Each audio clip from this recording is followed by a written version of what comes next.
மாண்புமிகு எதிர்க்கட்சி தலைவர் திரு உதயநிதி ஸ்டாலின் அவர்கள்.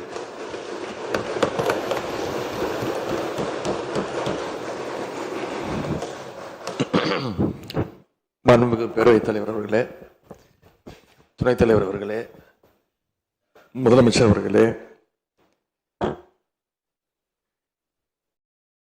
17வது சட்டமன்ற பேரவையின் எதிர்க்கட்சி தலைவராக எனது முதல் உரை இது. பகுத்தறிவு பகலவன் தந்தை பெரியார், தமிழ்நாட்டுடைய தலைமகன் பேரறிஞர் அண்ணா, தமிழ்நாட்டுடைய சிற்பி முத்தமிழறிஞர் டாக்டர் கலைஞர்,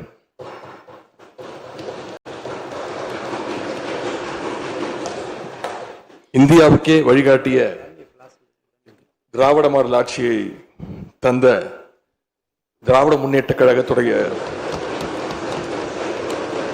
தலைவர் திரு முத்துவேல் கருணாநிதி ஸ்டாலின் என எங்களுடைய தலைவர்களை எல்லாம் வணங்கி என்னுடைய இந்த உரையை துவங்குகின்றேன்.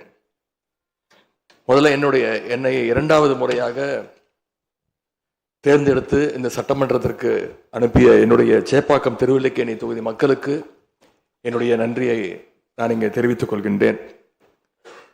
அதே போல எங்கள் தலைவர் தலைமையிலான திராவிட முன்னேற்ற கழகத்துடைய கூட்டணிக்கு 1,52,82,782 வாக்குகளை தந்த தமிழ்நாட்டு மக்களுக்கு என்னுடைய நன்றியை நான் தெரிவித்துக் கொள்கின்றேன். அதேபோல எங்களுடைய கூட்டணி சட்டமன்ற உறுப்பினருடைய வெற்றிக்காக உழைத்த திராவிட முன்னேற்ற கழகத்துடைய அனைத்து நிர்வாகிகளுக்கும், முத்தமிழறிஞர் டாக்டர் கலைஞருடைய உயிரினும் மேலான அன்பு உடன்பிறப்புகளுக்கும், தோழமை இயக்க தலைவர்களுக்கும் தொண்டர்களுக்கும் என்னுடைய நன்றியை நான் தெரிவிச்சுக்கிறேன். இந்த அவையில என் கூட நின்று எனக்கு வழிகாட்டக்கூடிய எதிர்க்கட்சி துணைத் தலைவர் அண்ணன் திரு KN நேரு அவர்களுக்கும், எங்களுடைய கொறடா அண்ணன் வேலு அவர்களுக்கும், துணை கொறடா அண்ணன் திரு கோவி செழியன், செயலாளர் அண்ணன் திரு தங்கம் தென்னரசு, பொருளாளர் அண்ணன் திரு MRK பன்னீர்செல்வம் ஆகியோருக்கும், கழக சட்டமன்ற உறுப்பினர்களுக்கும் என்னுடைய நன்றியை நான் தெரிவிச்சுக்கிறேன். சட்டமன்றத்தில் நேற்று நாம அத்தனை பேரும் பதவி பிரமாணம் செஞ்சுக்கிட்டோம். அதன் பின்பு இன்னைக்கு முதல் நடவடிக்கையா பேரவைத் தலைவரை இன்றைக்கு தேர்ந்தெடுத்திருக்கிறோம். வரலாற்று சிறப்புமிக்க இந்த சட்டப்பேரவையில மாண்புமிகு பேரவைத் தலைவராக தேர்ந்தெடுக்கப்பட்டிருக்கக்கூடிய உங்களுக்கும், துணைத் தலைவராக தேர்வு செய்யப்பட்டிருக்கக்கூடிய திரு ரவிசங்கர் அவர்களுக்கும் எங்களுடைய தலைவர் சார்பாகவும் கழக சட்டமன்ற உறுப்பினர்கள் சார்பாகவும் மீண்டும் என்னுடைய வாழ்த்துக்களை நான் தெரிவிச்சுக்கிறேன்.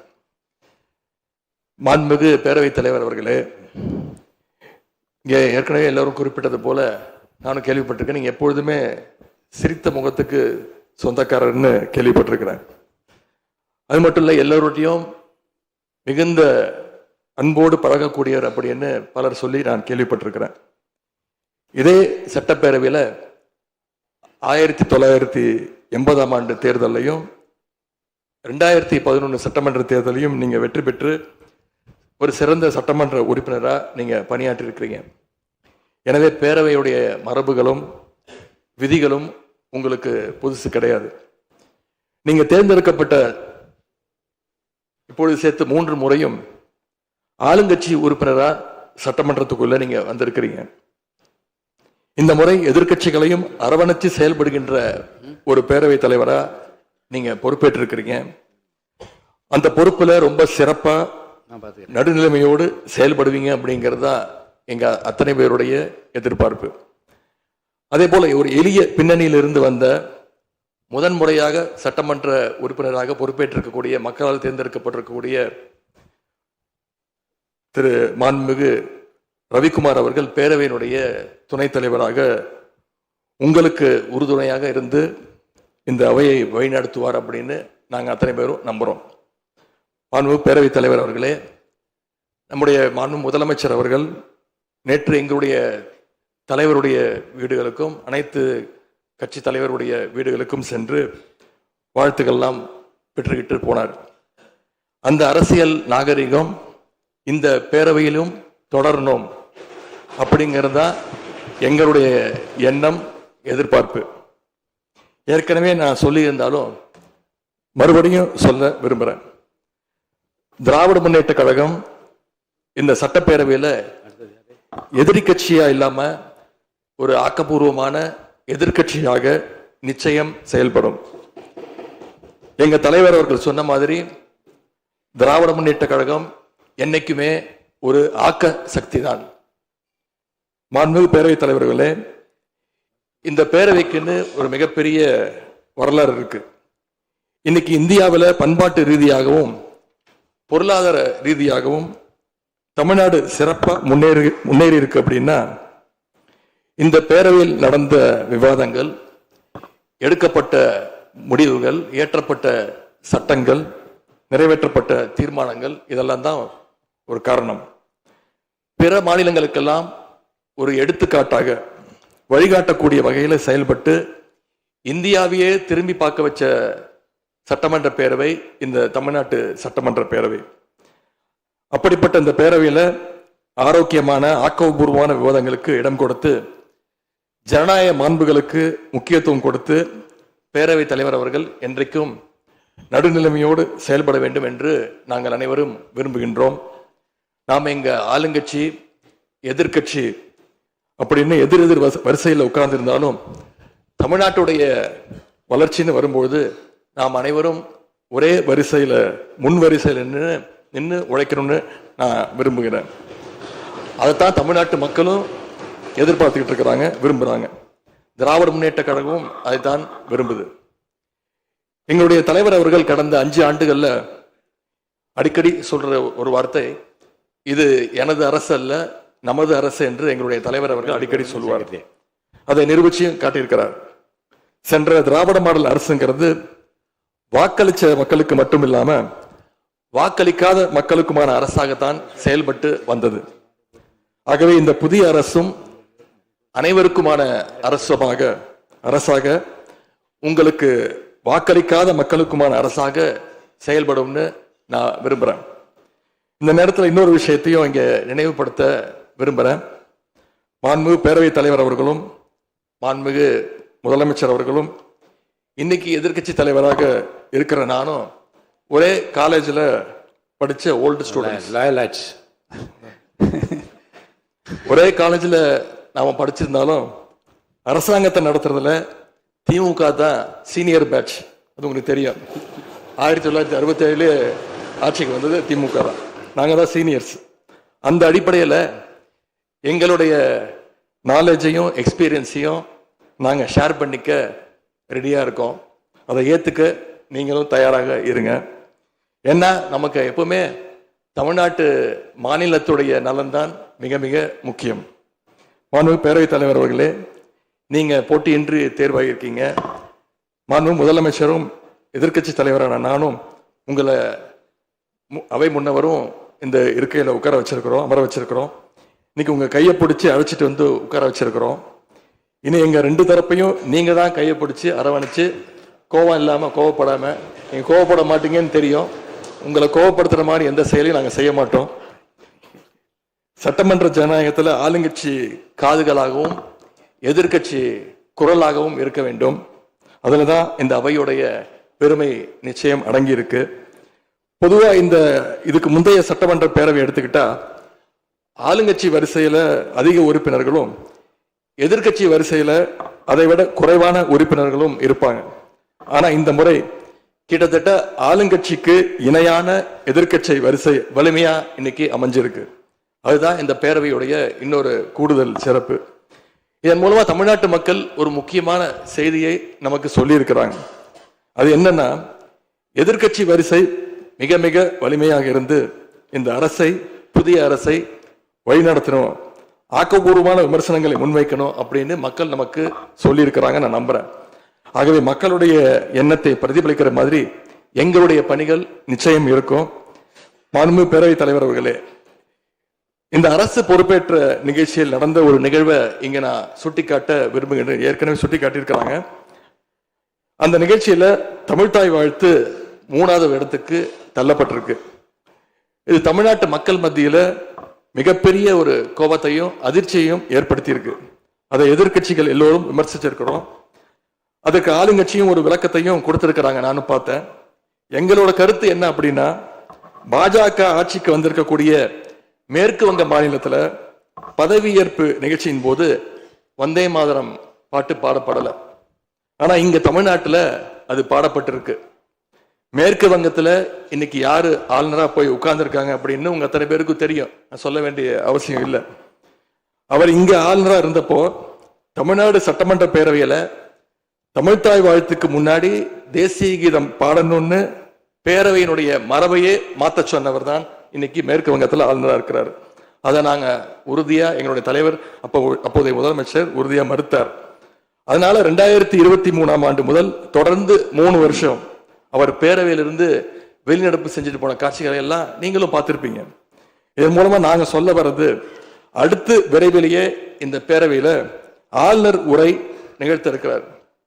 ஆகவே ஏற்கனவே உங்களுடைய அரசனுடைய பதவியேற்பு விழாவில் நடந்த அந்த சம்பவம், அந்த தவறு மீண்டும் இந்த பேரவையில நடப்பதற்கு நீங்க அனுமதிக்க கூடாது, நாங்கள் அனுமதிக்க மாட்டோம். பேரவையில் மட்டுமல்ல, தமிழ்நாட்டில் நடக்கக்கூடிய எந்த நிகழ்ச்சியாக இருந்தாலும் சரி, அரசு நிகழ்ச்சியாக இருந்தாலும் சரி, எந்த நிகழ்ச்சியாக இருந்தாலும் சரி, தமிழ்தாய் வாழ்த்து என்றைக்கும் 2வது இடத்திற்கு நாம தள்ளி போக விடக்கூடாது. இந்த அரசு அதற்கு அனுமதிக்க கூடாது என்று நான் இங்கே கேட்டுக்கொள்கின்றேன். ரொம்ப விழிப்போடு இருந்து நம்முடைய உரிமையை, மரபை பாதுகாக்கணும்னு உங்களை எல்லாம் வலியுறுத்தி நான் கேட்டுக்கொள்கின்றேன். அன்பு பேரவைத் தலைவர் அவர்களே, வண்டிக்கு பிரேக் எப்படியோ, ஒரு காலைக்கு மூக்கனாங்கயிறு எப்படியோ, அப்படிதான் ஆளுங்கட்சிக்கு எதிர்கட்சி அப்படின்னு பேரறிஞர் அண்ணா அவர்கள் நமக்கு சொல்லியிருக்கிறார். ஆகவே பேரறிஞர் அண்ணா சொன்ன வழியில ஆளுங்கட்சியினுடைய செயல்பாட்டை உற்று நோக்கி உங்களுடைய நிறைகளை, குறைகளை சுட்டு காட்டுகின்ற ஒரு ஆக்கப்பூர்வமான எதிர்கட்சியாக நாங்கள் நிச்சயமாக செயல்படுவோம். இந்த அவைக்கு புதியவங்க, ஃபர்ஸ்ட் டைம் எம்எல்ஏஸ் நிறைய பேர் வந்திருக்கிறீங்க, அதுல மிகுந்த மகிழ்ச்சி. அதே போல ரொம்ப வருடங்களுக்கு பிறகு நிறைய பெண் சட்டமன்ற உறுப்பினர்கள் இங்க இடம்பெற்றிருக்கிறீங்க, அதுல எங்களுக்கு கூடுதல் மகிழ்ச்சி. அத்தனை பேருக்கும் மீண்டும் என்னுடைய வாழ்த்துக்கள். தமிழ்நாட்டுடைய உரிமைகளுக்காகவும் வளர்ச்சிக்காகவும் நாம எல்லாரும் சேர்ந்து ஒன்னா பயணிப்போம். எது எப்படி ஆனாலும் திராவிட இயக்கத்தினுடைய அடிப்படை கொள்கைப்படி எல்லோருக்கும் எல்லாம் கிடைக்கிறதை உறுதி செய்கின்ற வகையில எதிர்க்கட்சி வரிசையில இருந்து நாங்கள் நிச்சயம் செயல்படுவோம். நடந்து முடிந்த தேர்தலில் ஆட்சி அமைப்பதற்கான பெரும்பான்மையை ஆளுங்கட்சிக்கு மக்கள் வழங்காமல் போனாலும் திராவிட முன்னேற்ற கழகத்துடைய தலைமையில் தேர்தலை சந்திச்சு வென்ற தோழமை இயக்க சட்டமன்ற உறுப்பினருடைய ஆதரவோடு ஆட்சி அமைத்திருக்கக்கூடிய புதிய அரசிற்கும் மாண்பு முதலமைச்சர் அவர்களுக்கும் என்னுடைய வாழ்த்துக்களை நான் மீண்டும் தெரிவித்துக் கொள்கின்றேன். மாண்புமிகு பேரவைத் தலைவர் அவர்களுக்கும் பேரவை துணைத் தலைவர் அவர்களுக்கும் என்னுடைய நன்றி. உங்களுடைய பணிகள் சிறக்கட்டும். மீண்டும் என்னுடைய வாழ்த்துக்களை தெரிவித்துக் கொள்கிறேன். நன்றி, வணக்கம். வெல்க தமிழ், வாழ்க தமிழ்நாடு. மக்களை பிரிக்கும் சனாதானம் நிச்சயம் ஒழிக்கப்பட வேண்டும். நன்றி, வணக்கம். மாண்புமிகு முதலமைச்சர் அவர்கள்.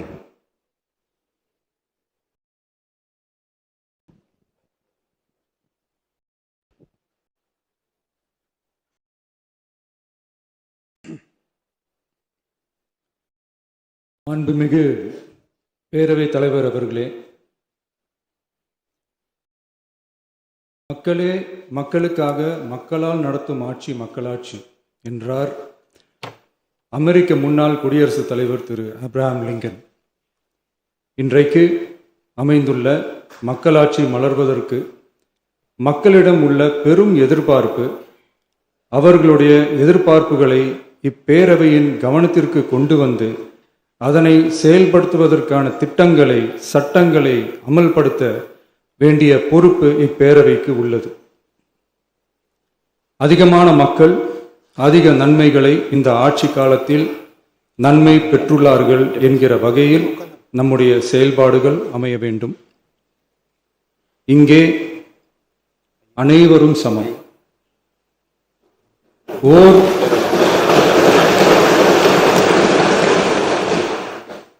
ஓர் உறுப்பினரை கொண்ட கட்சிகள் இங்கே இடம் பெற்றிருந்தாலும் அவர்களுடைய கருத்துகளுக்கும் அதிக எண்ணிக்கை பெற்ற தமிழக வெற்றிக் கழக உறுப்பினர்கள் தெரிவிக்கும் கருத்துகளுக்கும் சமமாகவே மதிப்பளிக்கப்பட்டு நல்லவை ஏற்கப்பட்டு அல்லவை நிராகரிக்கப்பட்டு ஜனநாயகத்தின் இதயமாகவும் மூளையாகவும் இப்பேரவை செயல்பட வேண்டும். அதற்குரிய வகையில் பெருமை வாய்ந்த வரலாற்று சிறப்பு கொண்ட இப்பேரவையை நடத்தி செல்லும் பண்பை பெற்றுள்ளவரையே தமிழக வெற்றிக் கழகம் முன்மொழிந்து தாங்கள் இன்றைக்கு இந்த ஆசனத்தில் அமர்ந்துள்ளீர்கள். மாண்புமிகு பேரவைத் தலைவர் அவர்களே, தாங்கள் பேரவைத் தலைவராக ஒருமனதாக தேர்ந்தெடுக்கப்பட்டுள்ளீர்கள்.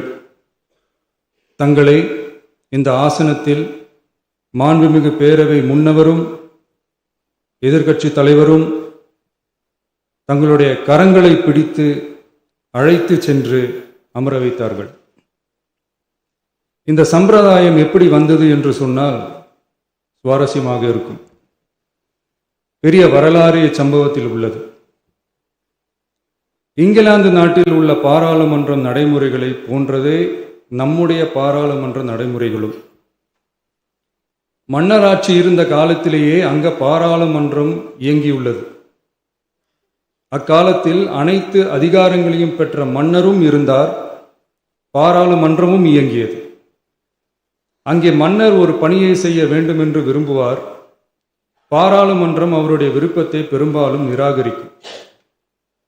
மன்னர் விரும்பிய காரியத்தை பாராளுமன்றம் நிராகரித்து விட்டது என்கிற செய்தியை மன்னருக்கு சொல்ல வேண்டியவர் பாராளுமன்ற தலைவர், ஸ்பீக்கர் என்பார்கள். பாராளுமன்றத்தின் கருத்தை மன்னரிடம் சொல்ல வேண்டியவர் ஸ்பீக்கர். அதற்கு துணிவு வேண்டும். சில பணிகளை செய்வதற்குத்தான் பாராளுமன்றத்தின் அனுமதி வேண்டுமே தவிர அந்த ராஜ்யத்தில் உள்ள எந்த பிரஜைக்கும் மரண தண்டனை விதிக்கும் அதிகாரம் மன்னருக்கு உண்டு. தான் விரும்பியதை பாராளுமன்றம் நிராகரித்து விட்டது என்று சொல்லும் ஸ்பீக்கருக்கு மரண தண்டனை விதிக்கும்படி ஆணையிடுவார். தலையை வெட்டி விடுங்கள் என்று ஆணையிடுவார்கள். இது பலமுறை நடந்ததால் யாருமே இந்த ஸ்பீக்கர் பதவிக்கு வர விரும்ப மாட்டார்கள். எனவே புதிதாக பாராளுமன்றம் அமையும் போது ஸ்பீக்கர் பதவிக்கு ஒருவர் அறிவிக்கப்பட்டவுடன் அவர் உடனே தலை தப்பித்தால் போதும் என்று ஓட்டம் பிடிப்பார்.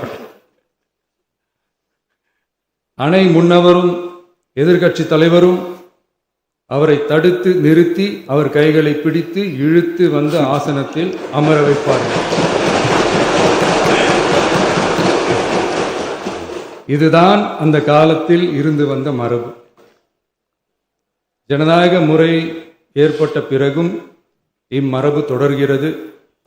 நிச்சயமாக தமிழக வெற்றிக் கழக உறுப்பினர்கள் அனைவருமே உங்களுக்கு உதவிகரமாகவே இருப்பார்கள் என்கிற வாக்குறுதியை இந்நேரத்தில் அளிக்க விரும்புகிறேன். பேரவையின் மாண்பையும் கண்ணியத்தையும் பேரவை உறுப்பினர்களின் கண்ணியத்தையும் காக்க வேண்டிய பொறுப்பை உங்களிடத்தில் ஒப்படைத்திருக்கிறார்கள். தற்காலிக பேரவைத் தலைவர் பொறுப்பில் மிக சிறப்பாக பணியாற்றிய நம்முடைய உறுப்பினர் திரு மூவி கருப்பையா அவர்களை சந்திக்க நேற்றுக்கு சென்றிருந்தேன். அங்கே முந்தைய பேரவைத் தலைவர்கள் படங்களை கண்ணுற்ற போது, அவர்களை பற்றி அறிந்த போது உண்மையிலே எனக்கு பெருமிதம் தந்தது. ஏனென்றால் எடுத்துக்காட்டாக விளங்கும் திரு ஜே சிவ சண்முகம் பிள்ளை, டாக்டர் யு கிருஷ்ணராவ், திரு எஸ் செல்லப்பாண்டியன் அவர்களுடைய வரிசையில் மிக சரியான ஒருவரையே நாம் முன்மொழிந்துள்ளோம் என பெருமை அடைந்தேன். அதே போன்றுதான் நம்முடைய பேரவை துணைத் தலைவர் அவர்களும் நீங்கள் இருவருமே மிக சாதாரண குடும்பத்தில் பிறந்து மக்கள் பணியாற்ற வேண்டும் என்கிற அவாவில் செயல்பட்டு வந்தவர்கள். குணம் நாடி குற்றமும் நாடி அவற்றுள் மிகை நாடி மிக்க கொளல் எனும் வள்ளுவரின் வாய்மொழிக்கேற்ப சட்டமன்ற நடவடிக்கைகள் சீராக செம்மையாக அமைதியாக நடைபெறும் வகையிலும் சட்டமன்ற ஜனநாயக பண்புகள் நெறிமுறைகள் பேணி பாதுகாக்கப்படும் வகையிலும் இந்த அவைக்கு பேரவைத் தலைவரும் பேரவை துணைத் தலைவரும் பெருமை சேர்ப்பீர்கள் எனும் நம்பிக்கை எனக்கு உண்டு. அரசியலுக்கு அப்பாற்பட்டு மனிதர்களை மதிக்கும் நல்ல பண்புகள் நிலைநாட்டப்பட வேண்டும். தமிழ் பண்பாடு போற்றப்பட வேண்டும். அவையின் மரபும் மாட்சிமையும் மதிப்பும் காக்கப்பட வேண்டும் என்ற நல்லெண்ணத்தின் அடிப்படையில் அந்த பதவி ஏற்றுள்ள தங்கள் இருவராலும் காப்பாற்றப்படும் என்னும் நம்பிக்கையை மீண்டும் தெரிவித்து என் உரையை நிறைவு செய்கிறேன். நன்றி, வணக்கம். மாண்புமிகு பேரவை துணைத் தலைவர்கள் நன்றி உரையாற்றுவார்கள்.